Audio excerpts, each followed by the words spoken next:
Boa noite, Brasil. Hoje são 7/10/2019. Ele tem a idade da chegada do homem à Lua. Graduado em História, com especialização em Magistério. De 87, lecionou no Centro Educacional Massapiense. Já em Sobral, lecionou no Colégio Santana. E em Camusim também lecionou. Desde 96, é professor das redes nacionais de ensino no Vilebaldo Aguiar. Também ex-diretor de cultura do município. Promoveu a escolha do Massapiense do século. Nada mais, nada menos do que Padre João Batista Frota. Lançou 2 livros, todos sobre a cidade de Massapê. Com vocês, o escritor Tremal Naip Soares Carvalho. Seja bem-vindo. Dê uma boa noite para o público, fique à vontade. Boa noite a todos que estão na visualização do programa da Web Rádio Céus. Para mim é um prazer muito grande estar aqui no programa onde o Luciano traz os seus convidados, certo? Para expor determinados assuntos. E eu me sinto muito feliz em estar participando hoje do seu programa, Luciano. Muito obrigado. A primeira pergunta que eu vou fazer a você. Como é você ter 2 famílias? Por gentileza. Luciano, para mim, hoje eu já encaro como uma coisa normal essa questão de família dupla, né? Porque quando a gente não tem a maturidade suficiente para entender certas situações, a gente às vezes até fica um pouco chateado, um pouco talvez decepcionado, mas com o tempo passa, a maturidade vai chegando e a gente passa a encarar as coisas de uma maneira muito natural. Eu, inclusive, hoje convivo muito bem com os meus familiares, né, da segunda esposa do meu pai, e com eles tem um bom convívio e a gente se entende também harmoniosamente. Como foi a sua infância ao lado de seus amigos de época? Sua infância como garoto pequeno, até os 18 anos. Como é que foi em Massapê? O que você tem a lembrar? Eu tenho boas recordações da minha época de infância, né? Recordações principalmente ligadas à escola, onde desde praticamente os 8, 9 anos de idade, eu já tinha um certo interesse pela história. Tanto que, dentro do colégio, eu estudei inicialmente no Educandário Nossa Senhora do Carmo. O grande destaque dentro da disciplina era relacionado à história. Eu já não gostava de matemática, não gostava de inglês, mas tinha uma predileção pela história. E desde aquela época, do primeiro grau, na época era primeiro grau, que a gente chama de ensino fundamental, eu já manifestava esse interesse pela história. Mas quanto às amizades, né? As amizades eu também cultivei muitos amigos, né? Hoje ainda os cultivo. Tenho uma amizade aqui com o Carlos Albuquerque, né? Que hoje trabalha no Fórum. Uma amizade com alguns outros que já não estão por aqui, né? Viajaram, já moram em outras cidades. Quem são os outros? Eu tinha amizade com o Júnior da Dona Marli, amizade com o Maurício, filho do seu Magalhães, que era diretor do Bradesco. Pois não. Amizade com o Robertinho, né, filho do Roberto Frota, que infelizmente nos deixou também muito cedo, né? Nos deixou muito cedo. Ele parece que ia ser médico, né? É na mesma sua idade? O Robertinho, ele faleceu em 89, praticamente há 30 anos atrás. Vai fazer agora 30 anos do falecimento dele. E ele já, na época que faleceu, ele fazia que ano? Ele fazia medicina, né? Ele fazia, se não me engano, já o 2º ano de medicina, se não me falha aqui a memória. Inclusive era na Paraíba, né, em João Pessoa. João Pessoa, né? E, infelizmente, aconteceu este fato que interrompeu o sonho de que certamente seria um grande médico, uma grande pessoa, um grande amigo. E outros também que eu tive ao longo da caminhada que, infelizmente, já não estão aqui em Massapê, né? Outros viajaram, outros moram em Fortaleza, moram em outras capitais. E essas pessoas, eu realmente tinha um convívio muito direto, principalmente na época do colégio, principalmente na época do Educandário, e depois já no ginásio, com outros amigos que eu convivi. Roberto César não faz parte da sua época? Não. Nem o Mauro Jânio? Não. Todos 2 médicos, você sabe disso, né? Mas conheço. A especialidade dele é muito interessante dentro da medicina, você sabe disso, né? Conheço, sei. E a do Mauro Jânio também.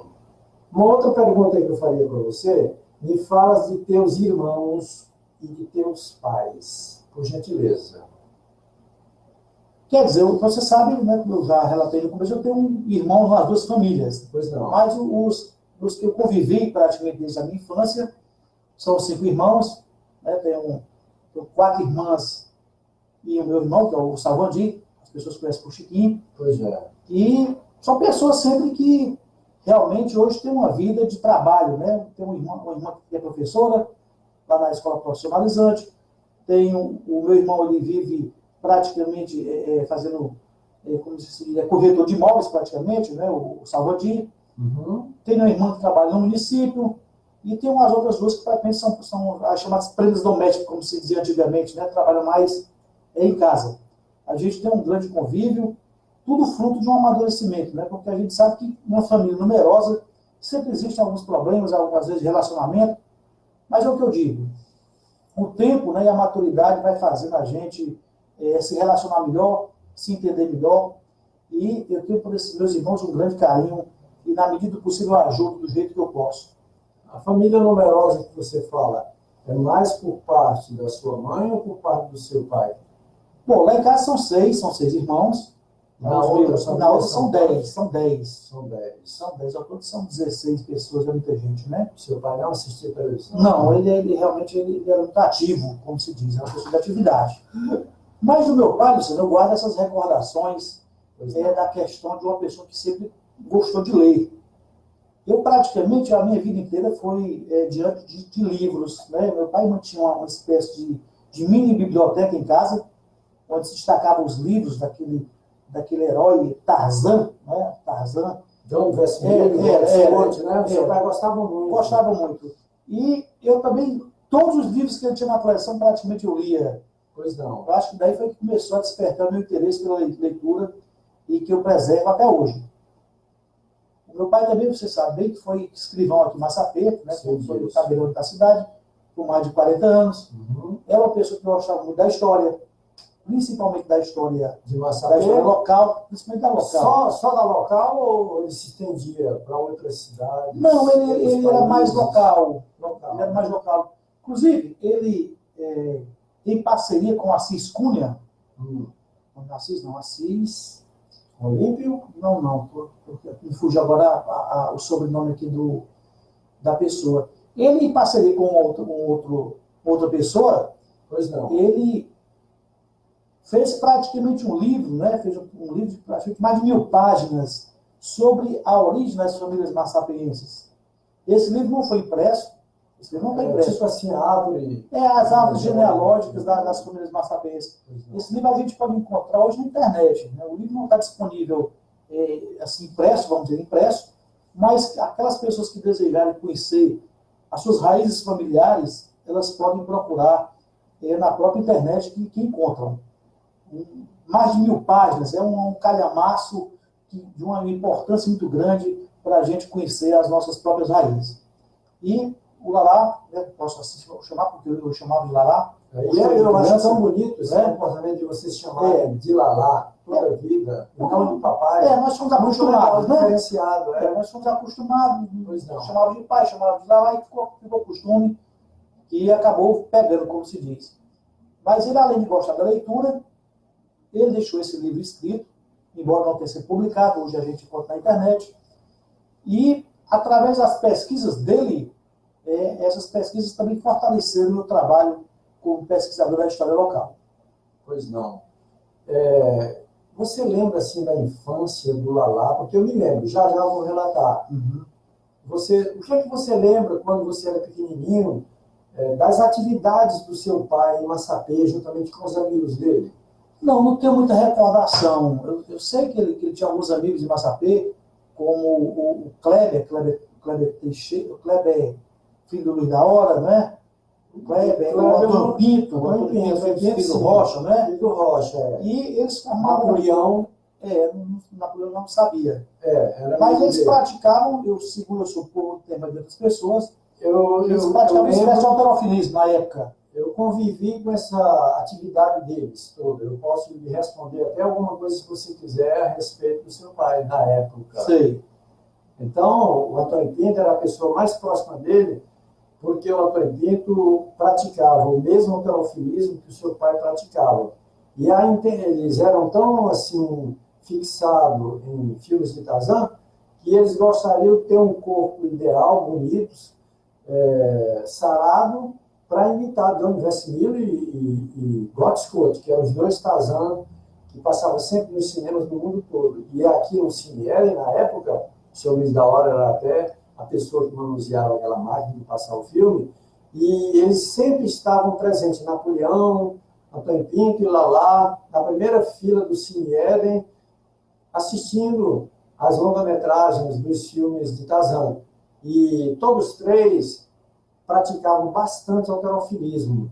Nessa época, eles faziam aleatoriamente, porque não tinha ninguém, como hoje tem nas academias, você sabe disso, né? Então, ele não tinha experiência nenhuma, nem de alimentação, nem de como proceder aqueles pesos que eles levantavam.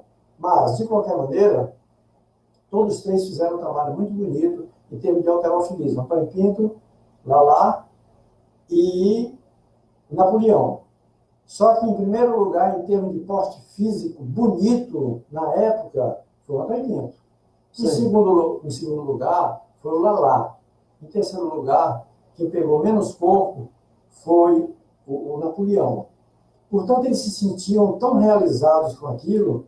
Aí, com o passar do tempo, o Antônio Pinto foi embora para o Rio de Janeiro, foi São Paulo, eu me lembro bem, e lá ele foi acometido de uma doença que eu acho que você já ouviu falar, não precisa citar aqui. Correto. Você lembra, né? Você lembra da doença. Faleceu e o Lalá relaxou com aquele tipo de exercício que ele praticava e terminou ficando obeso, barrigudo, e ele relaxou nesse sentido. Isso aí você sabe também, sabe? Correto. Então, a lembrança que nós temos do Lalá, nessa parte de querer ser um Tarzan, é isso. Mas já nós vamos entrar em outras particularidades dele, tá bom? Ok. Me faça uma explanação de todos os seus tios, por gentileza. Todos os meus tios. Do lado do pai, Jardim, da mãe. do lado do seu Gerardo Soares, por gentileza. Porque do lado da segunda esposa do Lalá, eu não conheço tão bem. Eu conheço os seus tios do lado do seu Gerardo Soares, que eu queria que você fizesse uma explanação de todos eles, falasse de cada um, por gentileza. Vamos conversar um pouco sobre isso, para ver se as suas ideias combinam com as minhas ideias, porque eu conheço todos bem assim, aprofundado. Por gentileza. Luciano, na realidade, eu não convivi com todos os meus tios. Eu convivi com alguns tios. Convivi mais proximamente com o Ari, que é o mais novo, isso por parte de mãe. Convivi com o Ari, Aristóteles, convivi com o Rômulo, hoje é professor da UES, Fortaleza, convivi com o Jário, que é humorista. Falar em Rômulo, você sabe me dizer qual é a especialidade do Rômulo? Rômulo, ele tem doutorado hoje em educação, doutor em educação. Educação o quê? Educação magistério, vamos dizer assim, mas no magistério, é professor da UES. Então, ele fez uma faculdade, depois fez mestrado. Depois doutorado. Mestrado e doutorado. Mestrado, depois doutorado, né, uma sequência. Pois não. E depois, desde essa época, já faz muito tempo, ele deve ter já hoje uns 20 a 25 anos que é professor da UES. Deve estar já até próximo. Quais são as matérias que ele Geralmente é História da Educação. O curso que ele leciona, geralmente a disciplina principal é História da Educação. Isso lá na UES em Fortaleza. Pois não. Então eu tive convivência mais com esses quatro. Com o Ari, com o Rômulo, com o Jário e com o Antônio Soares, que mora até hoje aqui. Os outros tios que eu tenho, no caso, o Wellington, por exemplo, fala alguma coisa do Wellington. Eu não tive, né, Luciano? Não tive essa convivência. Eu tive bastante. Não, eu sei. Mas o Wellington, né? O próprio Jardim também já estou tendo mais conversa de algum tempo para cá, porque ele já vem vindo a Massapê, já praticamente se estabelecendo em Massapê já há algum tempo. Pois não. Mas quanto ao Wellington, quanto ao Dedé, que a gente chamava de Dedé, que é o Chico Soares, Francisco José Soares. Chico Biruait. Ele deve estar assistindo esse programa, e eu quero mandar um boa noite todo especial para ele, porque de toda a família, sem desmerecer nenhum, a pessoa mais afinada comigo era o Chico Biruait. Mas continue falando do Wellington. Então, esses que foram embora para Fortaleza mais cedo, eu não tive essa convivência toda. Porque agora eu faço como outro. Eu fui me entender no mundo, vamos dizer assim, já no começo dos anos 80, começar a entender um pouco as coisas do mundo, e nessa época eles já estavam em Fortaleza, já tinham estabelecido em Fortaleza.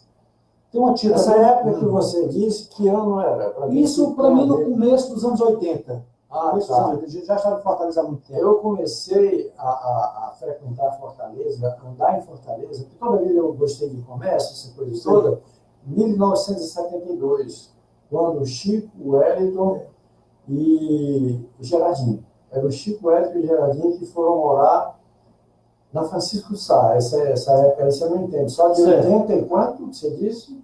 Isso de 80 para cá, né? De 80, 81 para cá. Mas eles já moravam lá em Fortaleza nessa época. Já há 18 anos que eles já moravam lá. E depois, alguns deles foram para Salvador, você sabe da história? O Gerardinho, você veio para Salvador. Não só o Gerardinho. O Jade, o Antônio Soares. Você vem dos três. O Jade eu não sabia. O Jade esteve uns 2 anos em Salvador.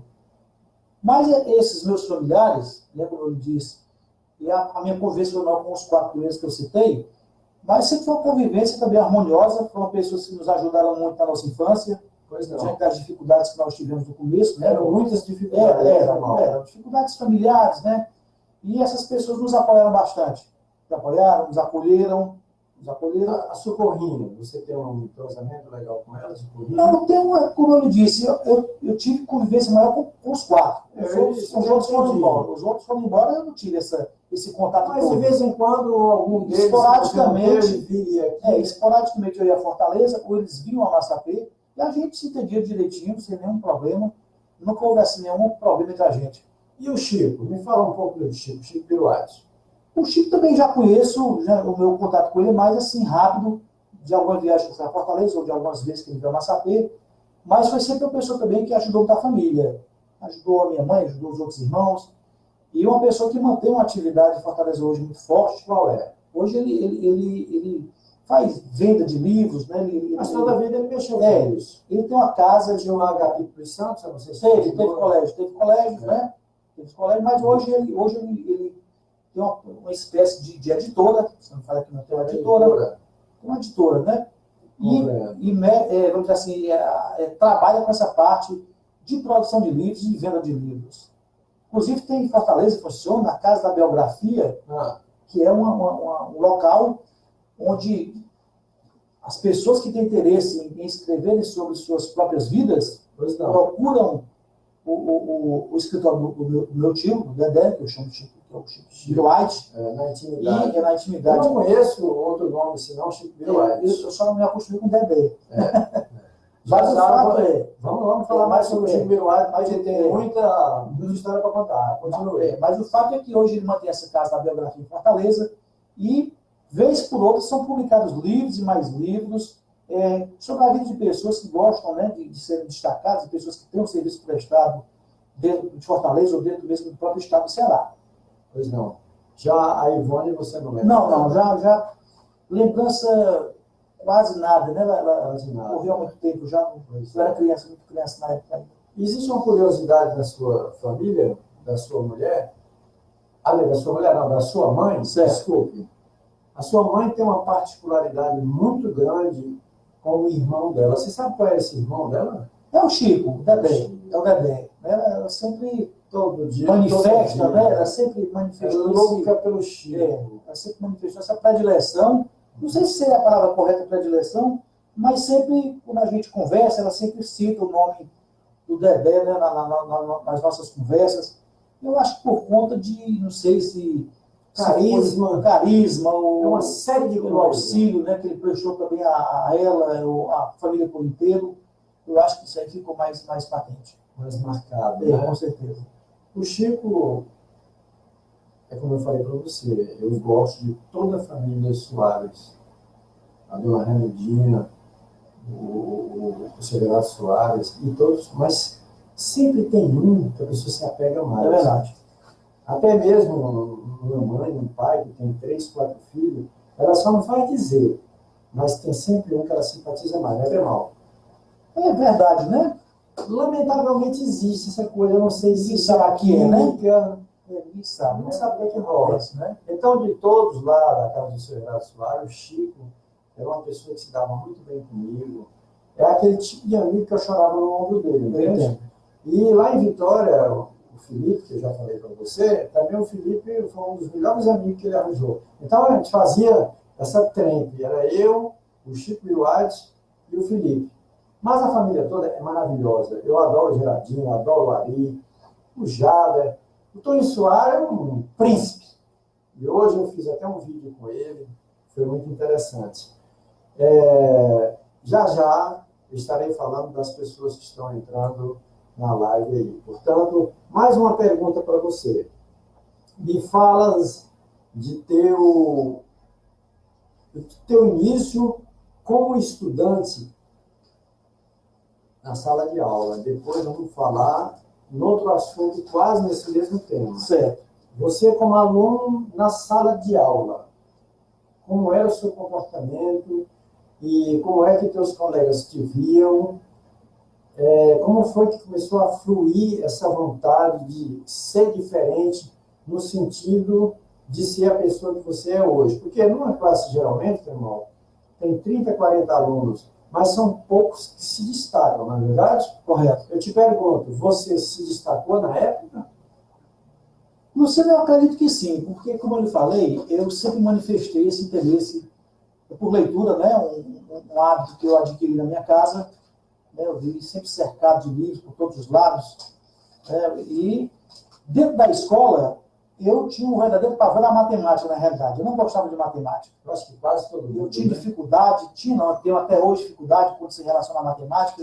A minha predileção geralmente era por história, por geografia, e também por redação. Né? Eu me considero uma pessoa que escrevo bem. Inclusive, quando eu fiz vestibular em 1987, não sei se você sabe, mas a maior nota de vestibular da Zona Norte foi a minha, na época, de redação. Eu tirei um 9 na época. A redação vale 10, eu tirei um 9, que equivale na época a 270 pontos. Mas eu sempre reporto isso, inclusive, dentro do colégio, onde eu leciono, quando eu falo com os alunos, porque se eu escrevo bem, ou se eu sempre escrevi bem, eu devo a leitura. Eu costumava fazer dentro da escola uma brincadeira com os alunos. Eu dizia o seguinte: olha, quem foi meu aluno com certeza vai lembrar disso. Quem encontrasse um erro ortográfico meu no espaço de um ano, eu daria uma premiação em dinheiro. Nossa, que coisa. E nunca um aluno, em quase 30 anos de carreira praticamente, nunca foi encontrado.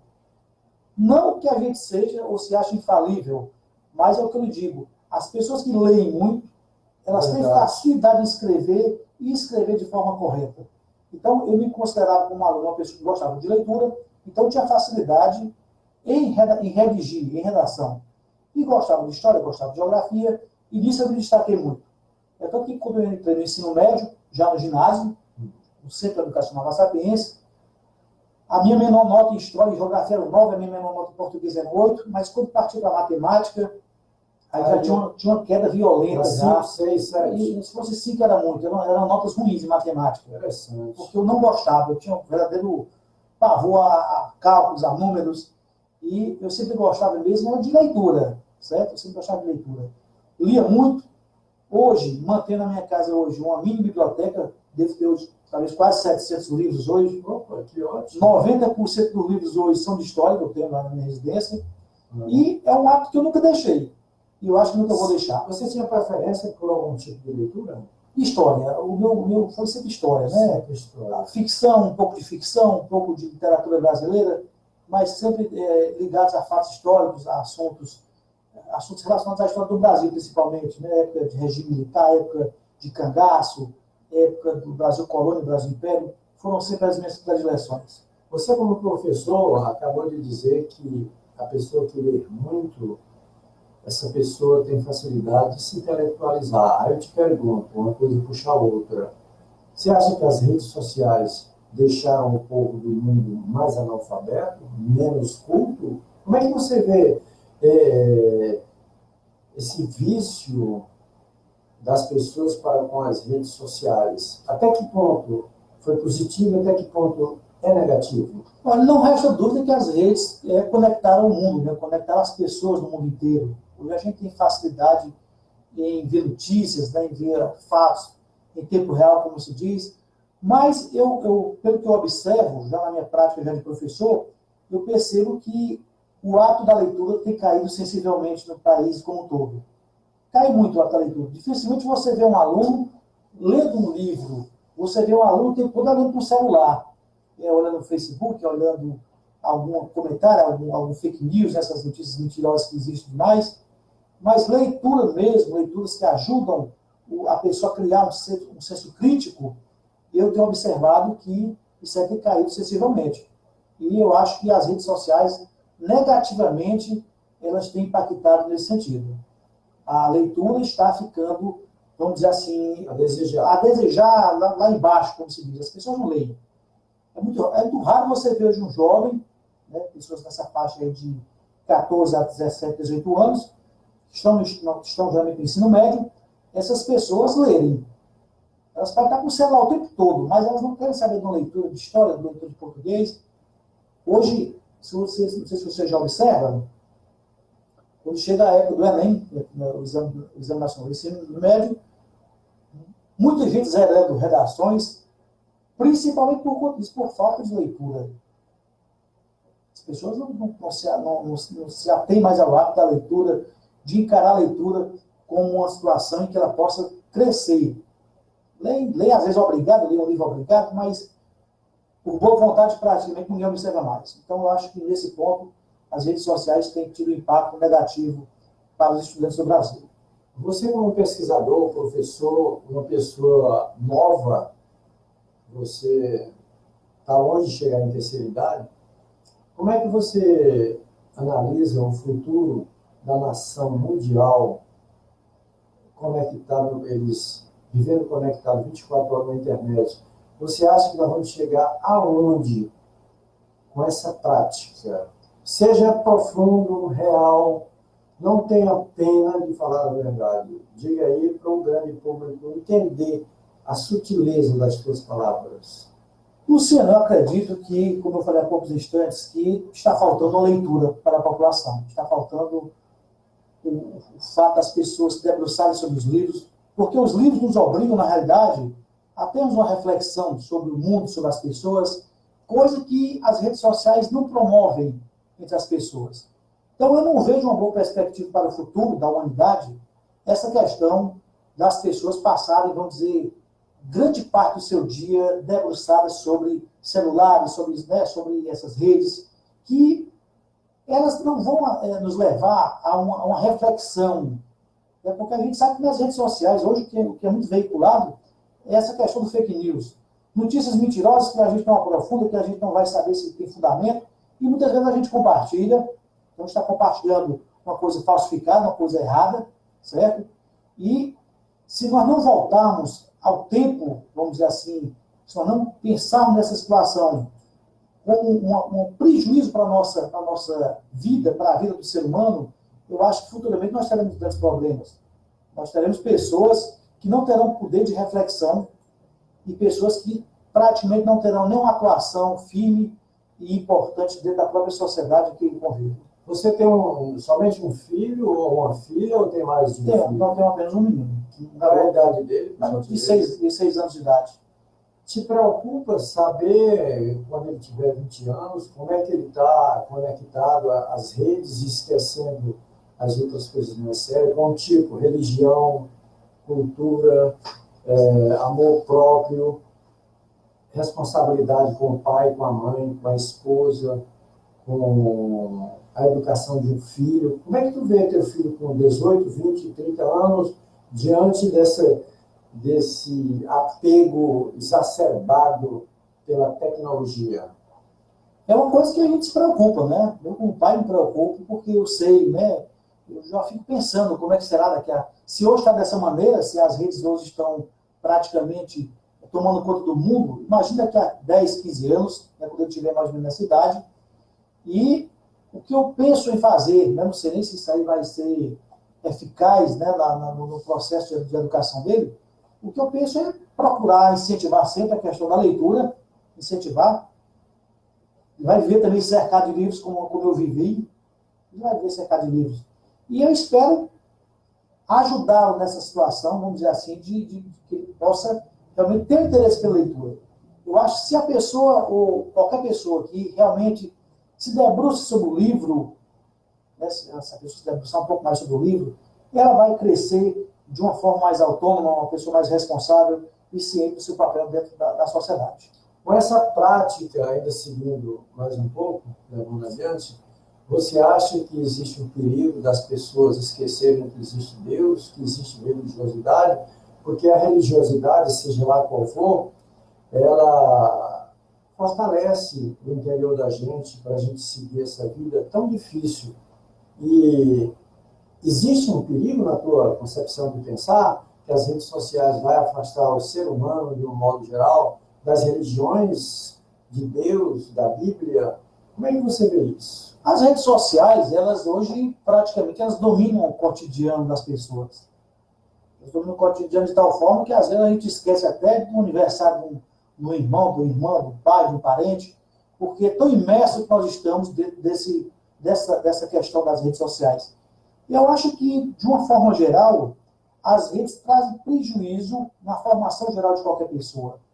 E, claro, se o aspecto religioso ele é fundamental na vida do ser humano, esse aspecto também está sendo prejudicado pela prevalência das redes sociais na vida de cada um. Nós sabemos que no passado, todas as crianças, a partir de 3, 4 anos de idade, elas tinham a obrigatoriedade de jogar bola, de pular um quintal para tirar uma ata, correr, jogar bila, correr na praça. Hoje, nós vemos as crianças deitadas em um sofá, numa rede ou numa cama, com um aparelho na mão. Te preocupa a saúde do teu filho e de toda essa humanidade nova que estão aí aparecendo, crescendo, sem se movimentarem, sem se exercitarem? Você acha que a quantidade de doença vai tomar conta dessa juventude por falta de exercício? A juventude hoje, pelo menos uma parte dela, a gente toma aqui, vou tomar assim, exemplo na nossa própria cidade. A gente observa hoje uma grande quantidade de pessoas jovens nas academias, né? O culto ao corpo, né? O culto à boa forma.